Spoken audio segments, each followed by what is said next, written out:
E nós começamos hoje, aproveitando o tema, a nossa nova revista. Vencendo as Crises é o tema dessa revista. Nós mudamos agora, estamos com a Z3.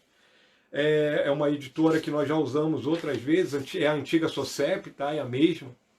E nós agora estamos falando um pouco sobre essa questão das crises e como enfrentar as crises. Eu já inicio aqui na revista, sempre nós temos aqui, igual nesse caso, a lição número 1, tá vendo? E aqui você tem a apresentação. Eu sempre gosto de ler a apresentação. Eu vou respeitar aqui, não vou fazer isso para nós não perdermos tempo, mas isso vai falar um pouco sobre crises, né? E eu vou ler só o primeiro parágrafo. Diz assim: de forma objetiva, definimos crise como uma reação interna emocional diante de um acontecimento externo ou um comportamento psicológico anormal gerado por distúrbios emocionais. A crise pode ser individual e coletiva, variando de uma pessoa para outra e de um grupo para o outro. Bom, é interessante essa questão de crise, né? E existe um ideograma, né? Ideograma é aquela forma de escrita usada, por exemplo, pelos chineses, né? Que tem aquelas letras que nós não entendemos nada. O ideograma chinês ele é composto, na verdade, por dois ideogramas que falam sobre crise. E é bem interessante isso, porque é o Weiji. Tá? E é interessante porque, de um lado, você tem uma coisa chamada risco, caos, tá? E você vai ter risco, caos, confusão, crise, propriamente dita. E de um outro lado, para expressar essa ideia de crise, eles colocam oportunidade, mudança. Então você tem sempre esses dois aspectos na crise. Se de um lado você tem caos, você tem, você tem um risco, se você tem tudo isso, você também vai ter, de um outro lado, uma oportunidade. Você vai ter também uma oportunidade de mudança. Tá? Então vamos pensar um pouco sobre isso. A crise ela é sempre uma oportunidade. E o título da nossa primeira lição vai falar bastante sobre isso, ele é direto, né? Todas as coisas cooperam para o nosso bem. E o texto básico que eu quero ler aqui em Romanos 8, verso 28, que diz assim: e sabemos que todas as coisas contribuem juntamente para o bem daqueles que amam a Deus, daqueles que são chamados por seu decreto. E eu acrescentaria o verso 37 também desse mesmo capítulo, que diz assim: mas em todas estas coisas somos mais do que vencedores por aquele que nos amou. Introdução da nossa lição. O autor vai fazer uma analogia bem aqui no comecinho sobre o relógio. E é contraditório isso, né? Porque o relógio, quando você abre, quem já teve um relógio aberto já viu ele funcionando sem as proteções devidas. Você vê que algumas engrenagens giram nesse sentido, enquanto outras estão nesse sentido. E você vê esse movimento, né? Fica uma coisa quase que a vista chega até mesmo a embaraçar. Então você tem uma contradição de situações. Você tem muitas coisas e quando você olha aquilo parece que é um caos. Parece que não tem ordem e a impressão que dá quando você vê um relógio trabalhando, quem já teve oportunidade de ir em lugares onde tem grandes relógios trabalhando, fica mais espantado ainda, porque aquelas engrenagens vão batendo violentamente uma contra a outra, uma para um lado, outra para o outro sentido completamente contrário, e parece que é um caos. Parece que não tem uma ordem definida. Mas quando se você pudesse pegar e estivesse olhando dessa perspectiva, vendo todas essas engrenagens dentro do relógio funcionando, e de repente se você virar esse relógio para você vai ver os ponteiros exatamente sincronizados. O ponteiro dos minutos girando na sua velocidade, ao mesmo tempo o ponteiro da hora mais lentamente, esperando a sua oportunidade de girar, e com uma velocidade incrivelmente absurda, você vai ver o ponteiro dos segundos girando alucinantemente. Eu tenho um relógio aqui na minha cozinha, né, na nossa cozinha, que eu fico vendo ele funcionar, o ponteiro de segundo vai... E não para, né? Aí existe uma ordem. Atrás existe um caos. quando você olha, mas por dentro existe uma ordem, quando você vê o que ele está passando. Então, irmãos, aproveitando essa introdução do nosso autor e essa analogia que ele faz aqui, existe uma ordem divina nisso que muitas vezes nós vamos chamar de caos, de crises, tá? Todas as coisas cooperam para o nosso bem. Ou seja, melhor falando sobre isso, todas as coisas cooperam para o bem daqueles que amam a Deus, tá? Não é de qualquer um, eu já digo logo de cara, até contradizendo um pouco isso aqui. Não é que todas as coisas cooperam para o bem de qualquer pessoa. É para o bem daqueles que amam a Deus. Você ainda pode crer nisso? Mesmo diante das situações difíceis que você tem vivido, você pode crer nisso? É uma boa pergunta a se fazer. O último parágrafo da nossa introdução, e é isso que eu vou ler do parágrafo, tá? Dessa introdução, diz assim: ninguém naturalmente gosta de aflição. Aflições podem ser muito pesadas e difíceis de suportar. Se o pecado é a cabeça da serpente, escreveu Ralph Skinner, a aflição é a sua cauda. É o que propulsiona, não é verdade, ele? Porque a cauda propulsiona esse animal, tá? Ou seja, faz ele se locomover. E mais, caro irmão, não é certo que a aflição serve como remédio para fazer nas mãos do grande médico, Jesus Cristo? Vejamos resumidamente 9 maneiras pelas quais, nas mãos dele, as suas aflições cooperam para o seu bem, o seu bem-estar e a eternidade e a eterna saúde. Nós vamos ver isso. São 9 maneiras, essa lição é uma proposta que vai falar sobre 9 maneiras em que Deus age, né? Mesmo em meio a aflições, mesmo em meio a crises. Todas as coisas cooperam para o bem daqueles que amam a Deus. Não é difícil, não é fácil isso. Isso não é fácil porque falar isso sem você estar sentindo e passando por algum tipo de adversidade é relativamente fácil. Mas quando você realmente está passando por algum tipo de adversidade? Mas nós vamos ver que existe um sentido maravilhoso nessa lição. O primeiro ponto que nós vamos falar, ou seja, a primeira maneira, é a humildade. Ele começa falando um pouco aqui, fazendo algumas perguntas, né? E eu vou ler aqui. O Senhor, através da aflição, não humilha profundamente, como o homem faz, né? Mostrando quem você é e o que existe dentro de você. Nada além de pecado e corrupção, a parte da graça divina.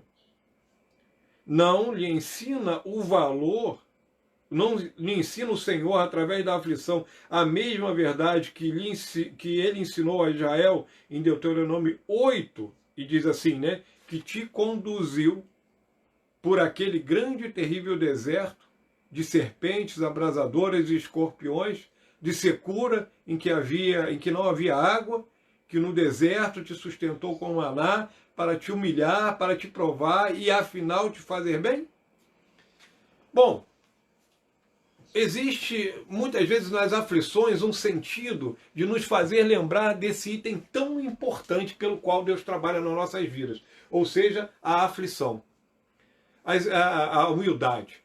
A humildade é algo que trabalha em nós e a palavra de Deus, ela é sábia demais. Quando ela diz que Deus não resiste a um coração humilde, mas ele abate um coração soberbo, isso é verdade.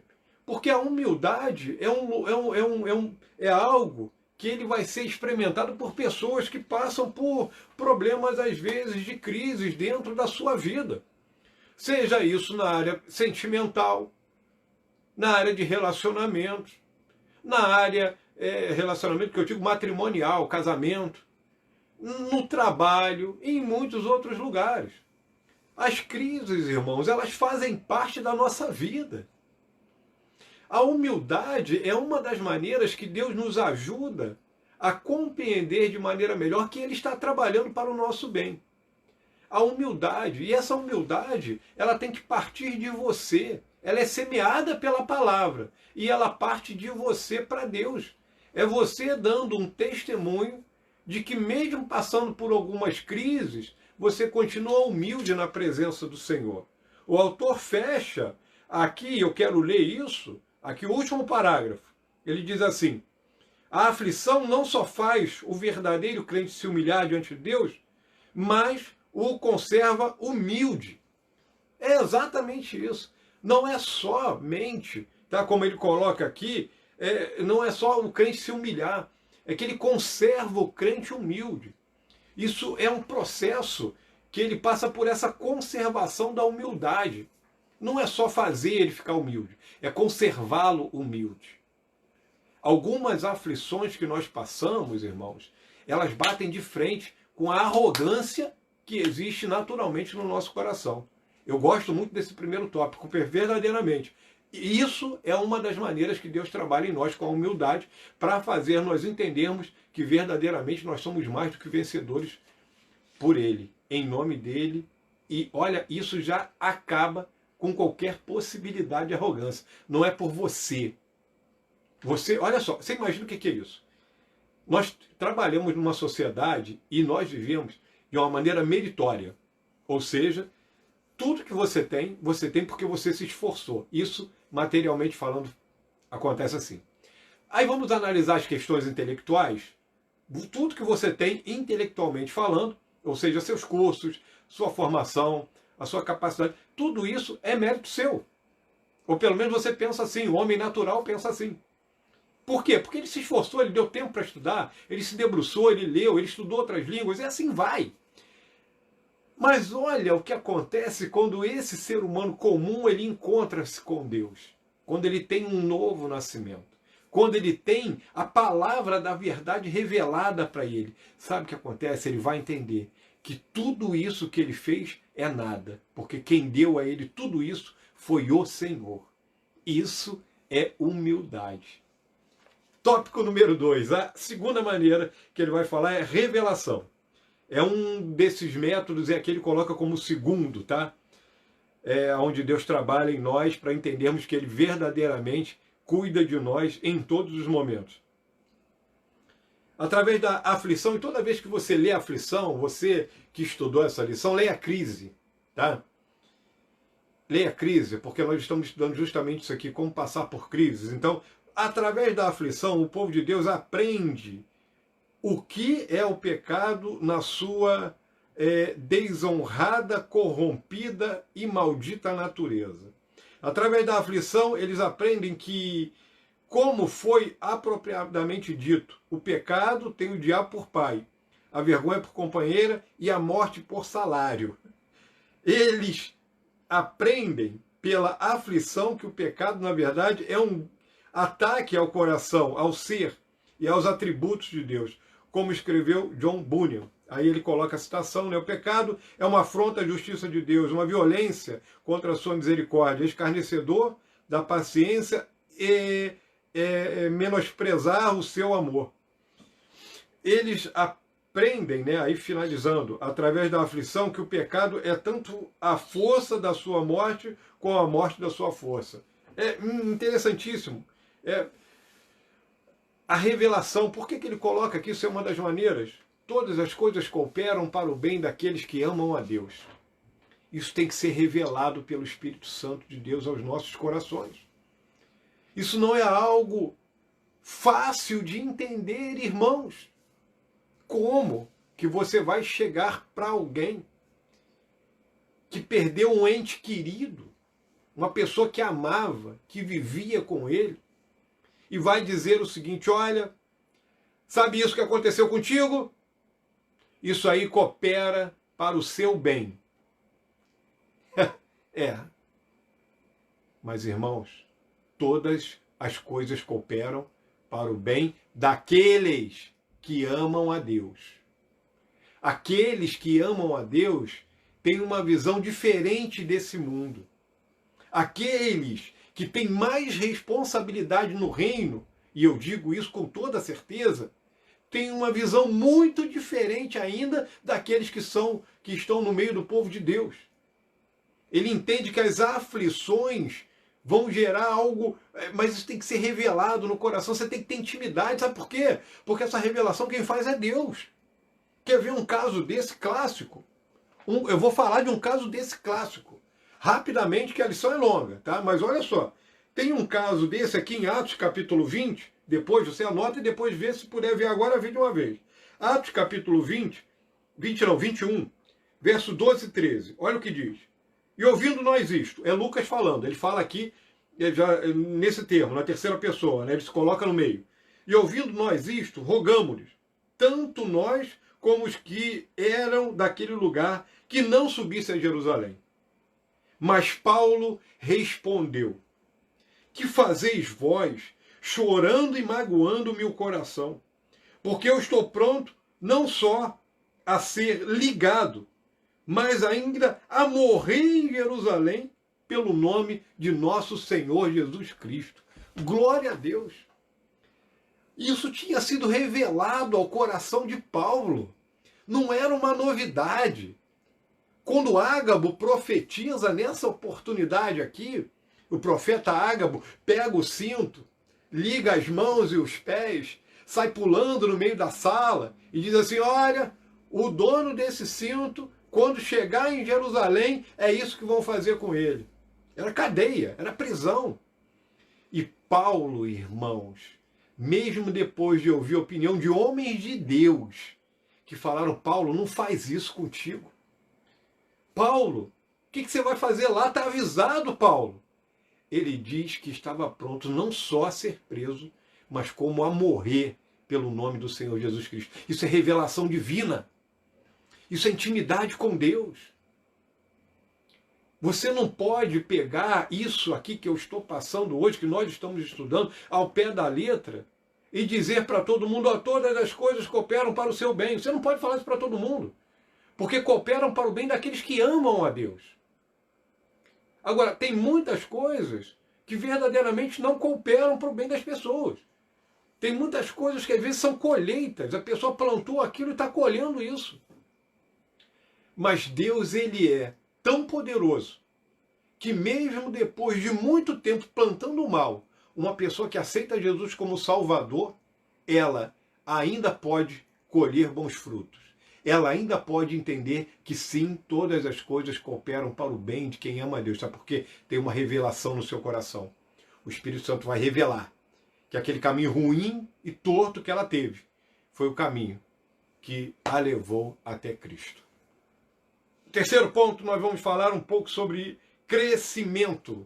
É a terceira maneira que o autor vai colocar para falar sobre isso.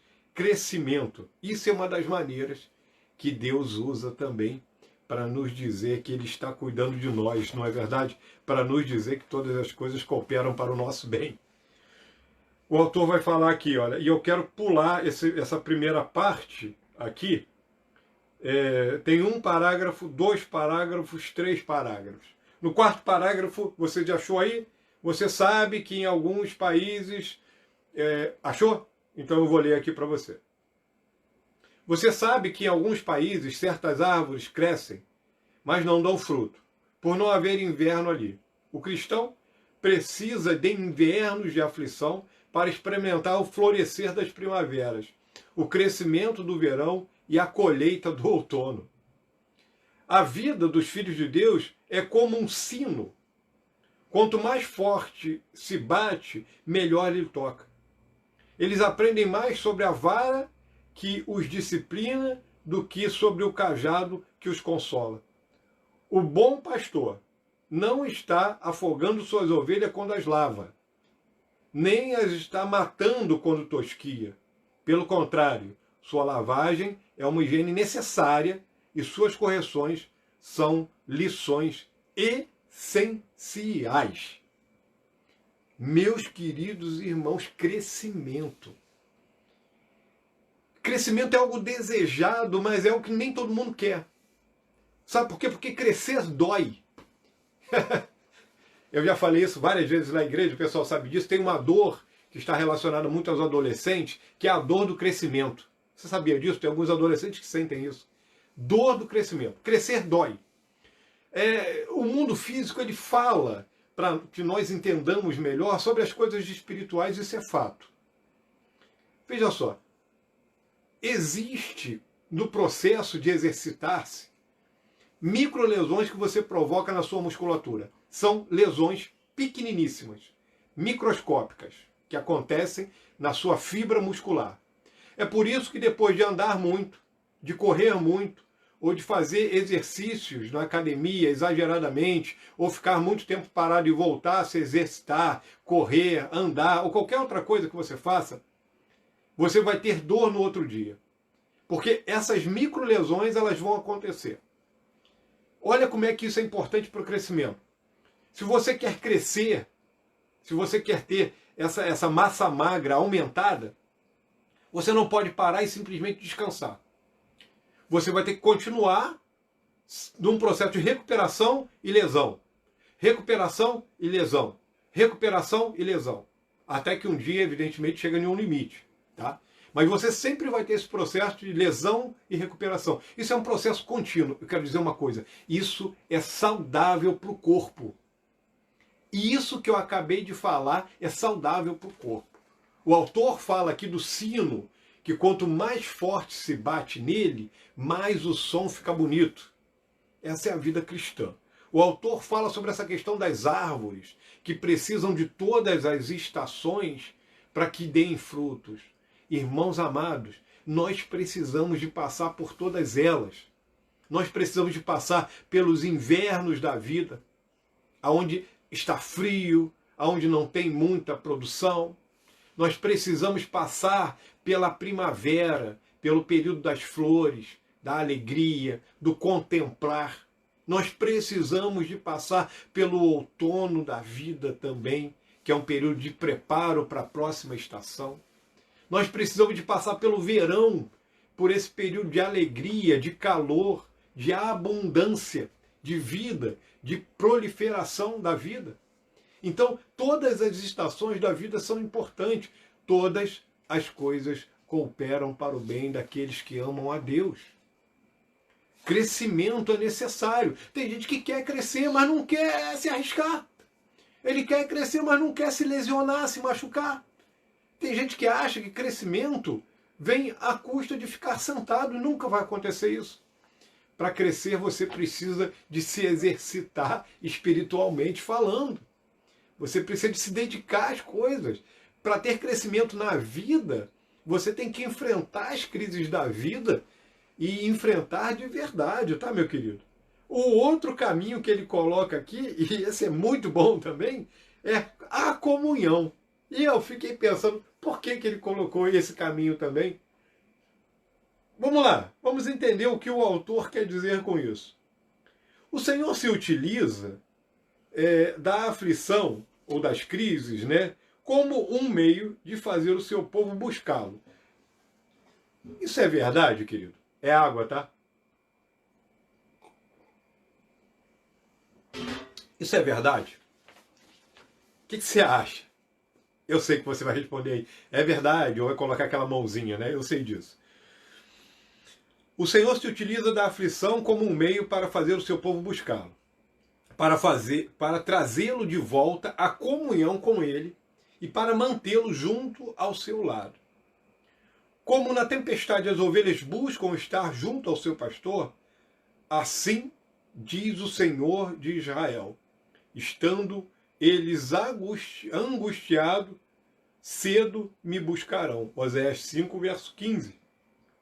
As tempestades e o granizo da aflição levam as ovelhas para mais perto do seu pastor. Todas as pedras que atingiram Estevão apenas o empurraram para mais perto da pedra angular de Jesus. Tá? Aí eu pulo aqui para o final, mais para a parte final. A aflição levou a mulher cananeia ao filho de Davi. Conduziu o ladrão ao seu salvador. Não foi a coroa de Manassés mas suas cadeias que o fizeram reconhecer que o Senhor era Deus. São casos bíblicos interessantes. Mesmo o imã da rica misericórdia de Deus não traz e mantém tão perto o rebanho do seu grande pastor como as cordas da aflição. É fato, irmãos, que muitos de nós só vão estar ou alguns, muitos não, eu quero melhorar isso. É certo, irmãos, que alguns de nós, infelizmente, eu digo isso, só vão se achegar a Deus quando a aflição chegar. Só vão ter comunhão com Deus, de verdade, quando, me perdoem a expressão grosseira, o couro comer. Tem gente que, infelizmente, não consegue, na sua abundância, continuar humilde. Tem gente que não consegue, na abundância, continuar entendendo o que Deus está falando. Tem gente que, na abundância, fica arrogante, quer ser reconhecido, perde completamente a comunhão, primeiro com o homem e, na sequência, com Deus. Ou vice-versa. Eu quero dizer uma coisa, não existe comunhão com Deus se eu não tenho comunhão com o meu irmão. Não existe isso. Essa que é a grande verdade. Então, quando o autor coloca aqui que verdadeiramente todas as coisas contribuem para o bem daqueles que amam a Deus, e verdadeiramente isso é verdade, Romanos 8, verso 38, a comunhão é um dos caminhos que vai fazer isso. Porque a pessoa passa por aflições, mas por que ela está passando por essas aflições, por essas crises? Porque Deus quer trazê-la de volta à comunhão. Tem muita gente, como nós falamos, e virou um jargão cristão evangélico, não é verdade? Quando não vem pela dor, pelo amor, quando não vem pelo amor, vem pela dor. E isso é verdade? É. Eu já vi isso, você já viu isso, e eu quero te dizer uma coisa, infelizmente, nós não vamos parar de ver isso enquanto tiver igreja na face desse planeta. O segredo disso aqui, irmãos, está no seguinte, está em não se afastar de Deus nos períodos de aflição. A comunhão, ela tem que ser algo conservado, e o autor fala aqui de comunhão com Deus. E comunhão com Deus também vai refletir na comunhão que eu tenho com o meu próximo. Ora, irmãos, à noite eu falarei um pouco sobre essa reabertura da igreja. Hoje, às 19 horas, um pouquinho antes de pregar a palavra, eu quero dar uma palavra sobre isso. Não usarei o tempo da escola bíblica para isso, tá, igreja? Mas falarei hoje à noite um pouco sobre essa reabertura e quero pontuar com vocês algumas coisas. Vocês sabem que a nossa igreja não abrirá agora. E eu quero pontuar isso à noite com vocês, tá? Comunhão, irmãos, é algo que faz muita falta. Mas comunhão é muito mais do que estar junto dentro da igreja, do templo, tá? É muito mais do que isso. E as aflições muitas vezes vão trazer a gente de volta para a comunhão. Tem muita gente que só vai voltar para a comunhão a hora que passar por uma grande crise na sua vida, tá? Tem muita gente que só vai voltar, por exemplo, desculpem falar sobre isso, mas, por exemplo, tem gente que só volta a dizimar, a dar a Deus o que era Deus, a dar o tempo de Deus, que o tempo também é importante, tá? Eu quero dizer, o tempo é muito importante, só vai fazer isso quando passar por uma crise muito violenta. Tem gente que só na hora do sufoco que lembra disso. Lembra da comunhão com Deus e da comunhão com o seu povo. Fora isso, não está nem aí, nem liga. Então, realmente, é verdade, isso é um dos caminhos, tá? Quinto. O quinto é o seguinte, a identificação.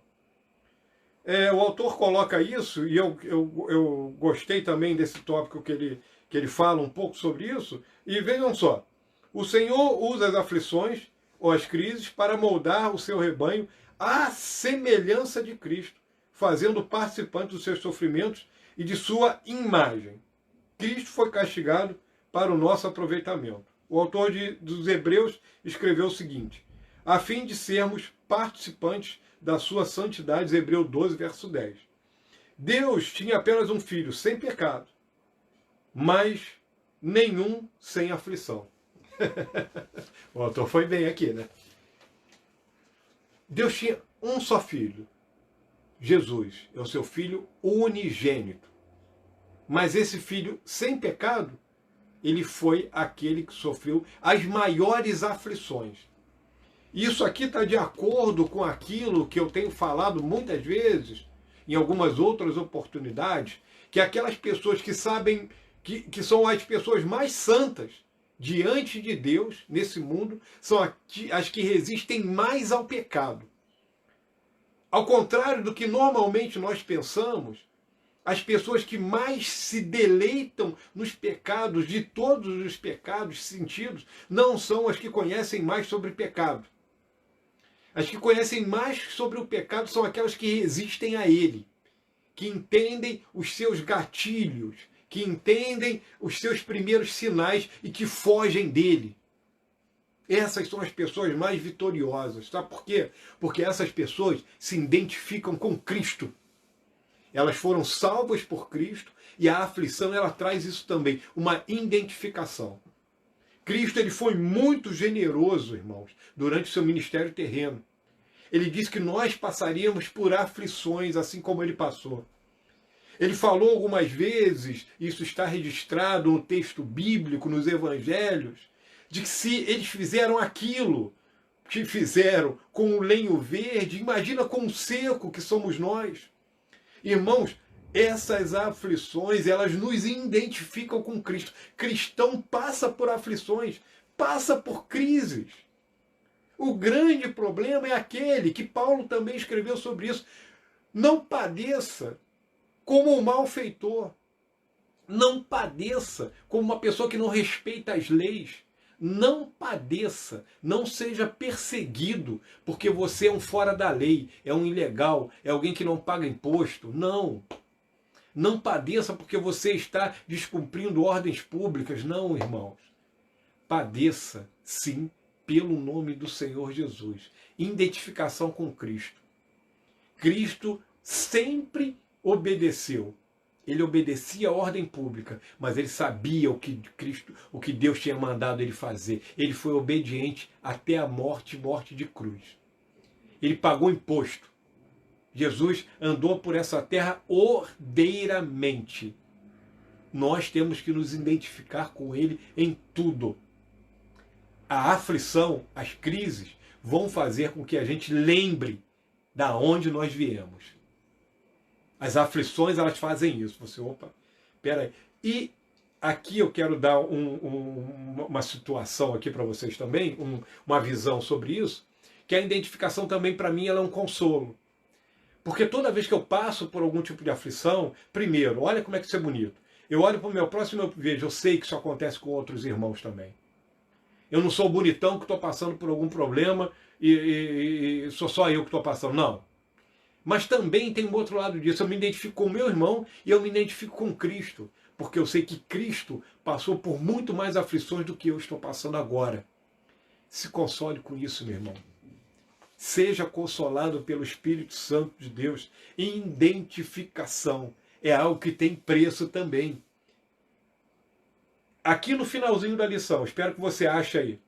Caro irmão, nós não é nos tempos de sofrimento que normalmente você tem mais comunhão com Jesus Cristo em seus sofrimentos. Numa vida inteira que, como diz Calvino, não foi outra coisa senão uma série de sofrimentos. Então, pode então você reclamar da leve cruz que você tem de suportar sendo um pecador culpado, quando você vê a pesada cruz de Cristo, que Cristo teve que suportar sendo inocente? É lógico que não. Quando eu coloco isso por esse ponto de vista, irmão, eu entendo que a minha cruz realmente nesse sentido é leve. É lógico que ela é pesada para mim. A sua é pesada para você. Mas acredite, nós não somos expostos a um nível de provação maior do que nós possamos suportar. Esse nível que você está passando, você pode suportar. Se você acha que você está passando por uma batalha muito grande, que você pensa assim, agora eu não tenho forças, imagine, você pode suportar, porque Cristo é contigo. Se identifique com Cristo e entenda que todas as coisas cooperam para o seu bem. Paulo entendeu isso, como eu disse. Os apóstolos entenderam isso. Os homens de Deus dessa era, os homens e mulheres mais felizes dessa terra são aqueles que entendem isso, irmãos. Outro ponto, porque também nós estamos falando sobre todas as coisas cooperam para o bem daqueles que amam a Deus, e nós vamos falar agora de um outro ponto também que é importante, que não são só esses pontos, que nós chamaríamos de indigestos, tá? Nós vamos chegar no ponto 6, que vai falar sobre a alegria. E aí Eu gostei disso também, ó. Bom, as aflições espirituais cooperam para o nosso bem, porque o Senhor as contrabalança, ou seja, equilibra, tá? Com consolo e alegria espirituais. Irmãos, se não fosse isso, se não fosse esse contrabalanço, nós já teríamos caído há muito tempo. O autor vai continuar aqui. A nossa tristeza, entre aspas, aí, disse Jesus aos discípulos, se converterá em alegria. João 16, verso 20. Ele leva o seu povo ao deserto para lhes falar ao coração. Aonde quer que existam os sofrimentos de Deus, haverá consolação de Deus. A vara do pastor possui mel na sua ponta. Todo Paulo tem sua canção para cantar na prisão. O doce surgirá do amargo. Todas as coisas cooperam para o bem daqueles que amam a Deus. A alegria, ela vai surgir, irmão, em um momento, em um abrir e fechar de olhos, em algum instante da sua vida.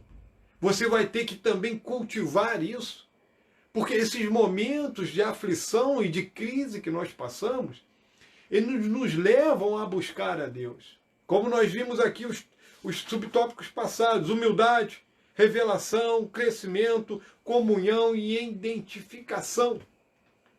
Tudo bem, mas a gente também, Deus vai dar para a gente sempre um contrabalanço, um equilíbrio, que é justamente essa alegria espiritual.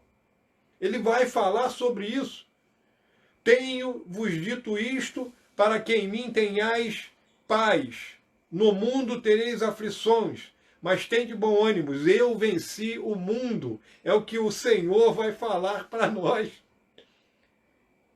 Existe aflições, sim, mas existe uma alegria espiritual que às vezes a gente não consegue explicar isso com palavras. Existe alguma coisa. A revista Manancial dessa semana, no dia 1º de julho, fala sobre Romanos 8:37, tá? É interessante, porque ali, como que falou meu coração a revista nesse domingo, né, nesse dia 1º de julho, tá? Vencer ou perder, o que você quer? Vença. Seja grato a Deus. A alegria do Senhor, ela é a nossa força, é algo que deve ser conservado. Na aflição, vai ter momentos que você vai passar por alegria. Quer ver só uma coisa? Eu posso falar isso com um testemunho pessoal, da minha própria vida, como você poderia falar se estivesse dando aula ou tivesse uma oportunidade presencial na igreja. Mas por alguns momentos da minha vida nós passamos, eu, minha mulher, meu filho, por momentos tristes, difíceis. E por muitos momentos desses, as coisas não estavam andando nos eixos aonde deveriam andar, na minha opinião. E eu olhava, e muitas vezes como pai de família, como homem, como marido, como cidadão, como crente, eu cheguei a ficar muito triste. Mas eu quero dizer uma coisa para vocês: eu nunca me ajoelhei para falar com Deus e sair da mesma forma que entrei. Eu sempre me ajoelhei, muitas vezes triste, e acordei, e levantei dali dos meus joelhos alegre. Eu nunca li a palavra de Deus triste e continuei fechando ela triste. Eu sempre abri a palavra de Deus, e eu amo isso, porque a palavra de Deus, ela é viva. Ela traz alegria ao nosso coração. Ela não traz só consolo, ela traz alegria. Ela reforça o nosso coração, porque Deus, ele não é um Deus masoquista que gosta de nos fazer sofrer. Ele quer que nós venhamos a viver a felicidade, mas não uma felicidade qualquer. Ele quer que nós venhamos a viver a felicidade real, a felicidade em Deus. Isso nos leva ao outro ponto, que é o 7º, que é a fé. A fé também é uma dessas maneiras que Deus usa para que nós entendamos que Ele cuida de nós, que todas as coisas cooperam para o nosso bem. A fé é esse elemento maravilhoso. O autor faz uma pequena explanação sobre isso, e ele vai falar assim: na aflição ou na crise, né, também coopera, a aflição também coopera para o bem, fazendo os filhos de Deus andarem por fé e não por vista. Se fosse permitido ao crente sempre desfrutar dos prazeres e alegrias deste mundo, alegrias aí, troque por benefícios, eles passariam a amar esta vida e a desprezar as suas provisões espirituais, ao invés de depender daquele que tudo provê. Por isso, juntamente com as suas doces iguarias, o Senhor serve um pouco de molho para ajudar na digestão, para que eles vivam não por seus sentidos, por seus sentidos, mas pela fé. Hebreus capítulo 11 vai falar sobre exemplos de fé. Lá em Hebreus capítulo 11, você vai ver diversos exemplos de pessoas que passaram por situações amargas na vida, mas que são colocados naquela galeria que nós chamamos de heróis da fé. Todas as coisas realmente cooperam, irmão, para o bem daqueles que amam a Deus. Elas trabalham para o nosso bem. E elas trabalham também essas crises, essas aflições, para que a nossa fé seja semeada, para que ela cresça, para que tenha abundância a nossa fé. A fé é algo que tem que ser trabalhado. Irmãos, é muito difícil. Porque quando nós passamos por aflições das mais severas e das mais diversas, eu e você passamos por isso. Eu não estou falando aqui de algo que seja uma coisa que a gente conhece de teoria, ou só de ler. Não. Isso é prático. A fé, ela tem que ser exercitada, e nesses momentos onde nós passamos por muitas crises e aflições na nossa vida, a gente tem que ter fé. Irmão, é por isso que você está de pé. É por isso que você pode se levantar hoje, se você estiver passando por algum problema mais grave, porque você tem fé em Deus aí ainda. Tem fé, ainda que seja pequena, do tamanho de um grão de mostarda. Tem alguma coisa aí, irmão, cultive isso no teu coração. Ah, meus queridos irmãos, que a fé, ela sirva realmente como esse elemento para te fazer crescer diante de Deus.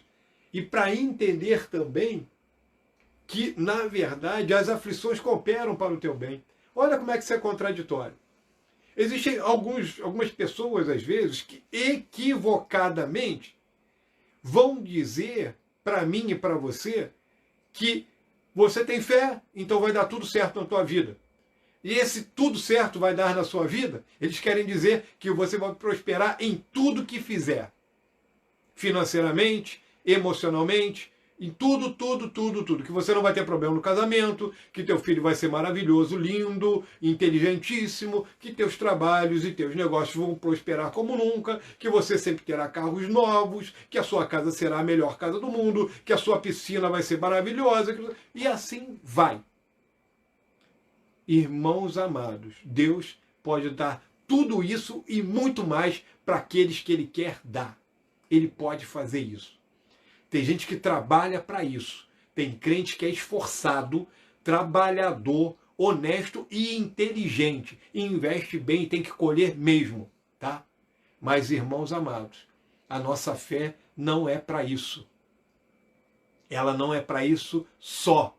A nossa fé, irmão, é para nos fazer superar momentos de dificuldade. E isso sim, isso é maravilhoso.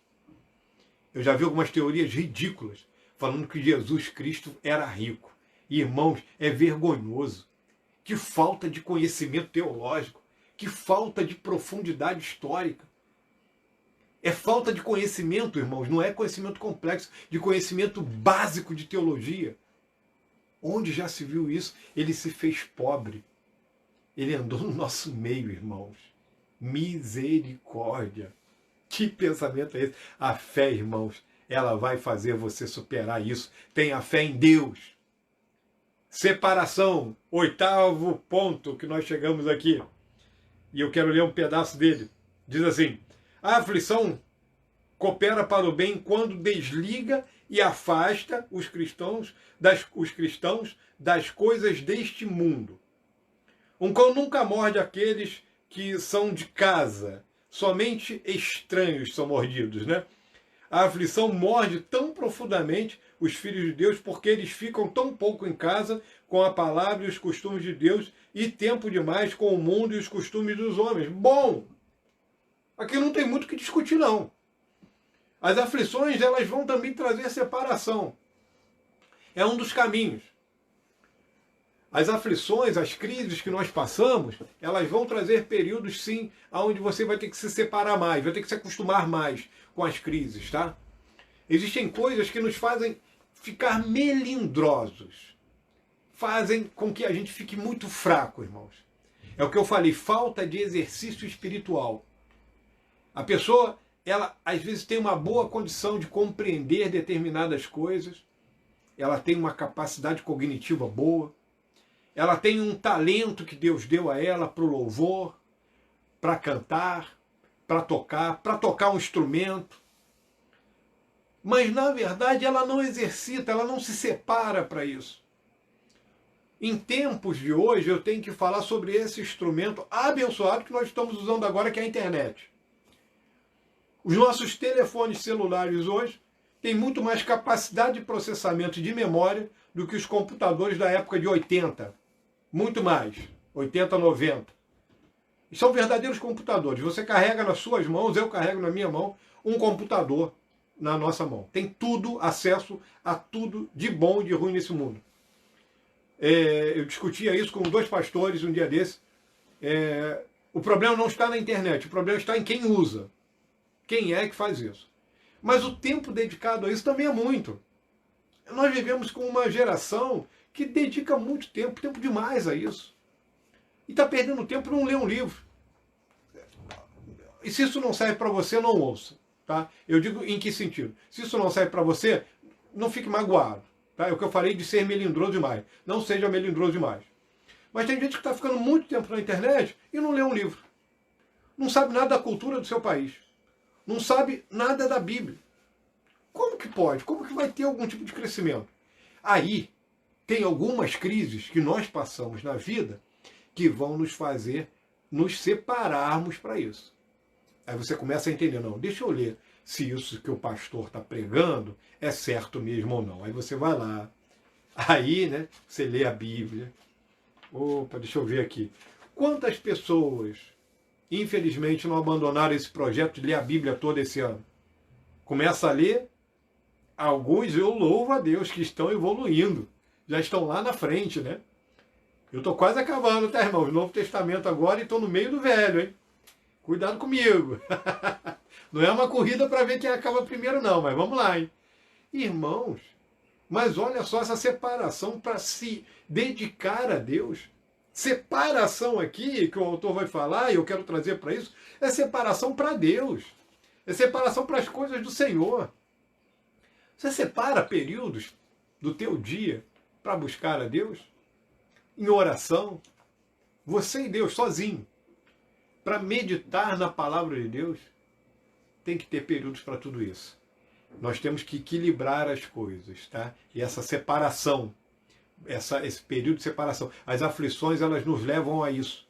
Porque vai chegar em um tempo que a aflição será tanta que se você não se separar de verdade, você não vai de maneira nenhuma conseguir sair desse buraco que você está. Você vai ter que parar. Você vai ter que dar tempo a Deus. Você vai ter que dar tempo de qualidade a Deus. Não é aquele tempo que você dá somente, por exemplo, quando está indo deitar, caindo aos pedaços, depois de ter visto um monte de televisão, depois de estar com o olho até inchado, e você vai deitar, Senhor, abençoe essa noite, muito obrigado por esse dia, em nome de Jesus, amém. E já dorme, apaga? Não. É tempo de qualidade. É tempo que custa alguma coisa para você. Separação. Último tópico desta manhã vai falar sobre esperança. Esse é o 9º caminho, a 9ª maneira, né, que nós temos pelas quais Deus, né, usa essas aflições para que nós entendamos que tudo coopera para o bem daqueles que amam a Deus. Por que ele coloca a esperança? Finalmente, a aflição é proveitosa para preparar o povo de Deus para sua herança celestial. A aflição eleva as suas almas até o céu, para buscarem a cidade que tem fundamentos, da qual Deus é o arquiteto e edificador. Hebreus 11, verso 10. A aflição pavimenta o seu caminho para a glória. Porque a nossa leve e momentânea tribulação produz para nós um eterno peso de glória acima de toda a comparação. Aquele que corre para receber a coroa, escreveu John Trapp, não se incomodará muito com um dia chuvoso. Bacana, né? É a esperança, é esse sentimento perseverante que faz com que a gente continue olhando de maneira positiva para o futuro. Um dos grandes segredos, na minha opinião, esse último tópico é importantíssimo, um dos grandes segredos dessa questão de se passar por crises, por aflições na vida, por momentos difíceis. E esses momentos difíceis, abra um parênteses aqui, eles podem durar dias, eles podem durar semanas, eles podem durar anos e às vezes duram décadas. Períodos de aflição e de crise. Como que se comporta com isso? É um posicionamento escalonado, mas contínuo. Ou seja, eu faço tudo isso que nós estamos colocando aqui, coloco tudo isso em prática, de maneira contínua, mas também escalonada. Esperança é algo que nos faz olhar para o futuro com um olhar mais generoso. Eu ouvi um pequeno debate da Melodia essa semana e falou sobre auto-perdão. Falou muito sobre isso. Eu vou baixar, eu vou ouvir esse debate depois, e ele fala sobre auto-perdão. Quantas pessoas não conseguem se auto-perdoar? Essas pessoas vão carregar traumas terríveis, porque perderam a esperança. Eu falava com o diácono Rogério na nossa igreja essa semana, e falava sobre João 7,38, né? Aquele que crê em mim, como diz as Escrituras, rios de água viva brotarão do seu interior. É Jesus na festa. Aquele que tem sede, vem a mim e beba. Lindo aquele texto. Aquele que crê em mim, como diz as Escrituras, rios de água. Isso quer dizer que são pessoas, irmãos, que são esperançosas, que estão passando por aflição, mas jorra água do seu interior. Quer dizer, isso dá uma esperança naquele contexto em que Jesus falou aquilo, irmãos. A água é um bem preciosíssimo. Se é para nós aqui no Oriente Médio, daquela época, então, sem tecnologia para perfuração como existe hoje, tá? É impressionante isso. Aquele que crê em mim. Só que tem muita gente, às vezes, que perde essa esperança, fica pessimista, porque está se aproximando demais do mundo. É o que eu falei aqui, um tópico liga ao outro. A pessoa não tem separação do mundo. Como que ela vai ter esperança? Como que ela vai ter esperança se ela não vai a um culto? Se ela, nesse momento, por exemplo, de pandemia, se ela não para ouvir uma mensagem bíblica da sua igreja, com todo respeito, como se ela não participa das escolas bíblicas dominicais? Como que ela vai fazer isso se ela não tem uma separação das coisas do mundo, se ela só enche os seus olhos, o seu ouvido, a sua vontade só de lixo? Como que isso vai acontecer? Como que você vai ter esperança? Aí tem algumas pessoas que às vezes ficam assim, eu falei isso com o diácono Rogério, parece assim, em vez de rios de água viva, parece que tem rios de gasolina dentro da pessoa. São pessoas voláteis, ou seja, explosivas. São pessoas que, quando falam, você não sente que está saindo um rio de água refrescante e límpida de dentro dela. São pessoas desesperançadas, perderam a sua esperança. E esse tipo de gente é como se tivesse gasolina dentro dela. Rios de gasolina, misericórdia. Precisa verdadeiramente de refazer essas coisas. As aflições, elas não podem nos tornar amargos. As crises. Por que, irmãos, que elas não podem fazer isso conosco? Porque elas são comuns nessa vida. As crises são comuns. Um dia você perde o emprego, um dia você vai ter um problema no casamento, um dia você vai ter algum tipo de divergência com seu filho, um dia alguém na igreja vai te desagradar, um dia o pastor vai falar algo que não vai te agradar, um dia o diácono vai mexer com uma pessoa que você não vai gostar, um dia a tua igreja vai ter uma atitude diante de alguma coisa que você não vai gostar, um dia o governo vai fazer algo, e assim vai. Então, aflições são coisas normais da vida. Entenda isso. Mas persevere. Deus usa, irmãos, a humildade, revelação, crescimento, comunhão, identificação, alegria, fé, separação e esperança como caminhos para te fazer entender isso. Ele usa isso tudo escalonadamente e também ao mesmo tempo, por mais complexo que isso possa parecer a você. Que rios de água viva fluam do teu interior, não rios de gasolina. Conclusão, filhos de Deus, isso não é suficiente para convencê-los de que a aflição é para o seu bem? Que nada de bom ou necessário faltará a vocês, tanto temporal como espiritualmente? Ainda que o vento da aflição seja contrário à sua carne, Deus se agrada em usá-lo para conduzir vocês ao céu. Esse vento nos leva aos céus. As suas aflições são sob medida para os ajustar ao caminho para a glória. Em tudo, até mesmo nas aflições, dai graças, porque esta é a vontade de Deus, em Cristo Jesus para convosco. 1 Tessalonicenses 5, verso 18. Em tudo dai graça. Meu querido irmão, todas as coisas cooperam para o bem daqueles que amam a Deus. Em tudo dai graça. Seja grato a Deus, irmãos. Eu não falo aqui demagogicamente. Eu conheço a aflição de alguns dos irmãos, talvez até que estejam agora nessa live.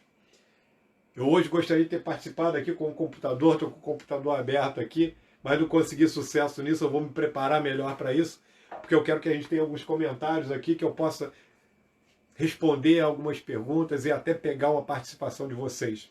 O tempo é exíguo, né? É pequeno, não dá para a gente falar muito, mas eu quero dizer a você que Deus abençoe.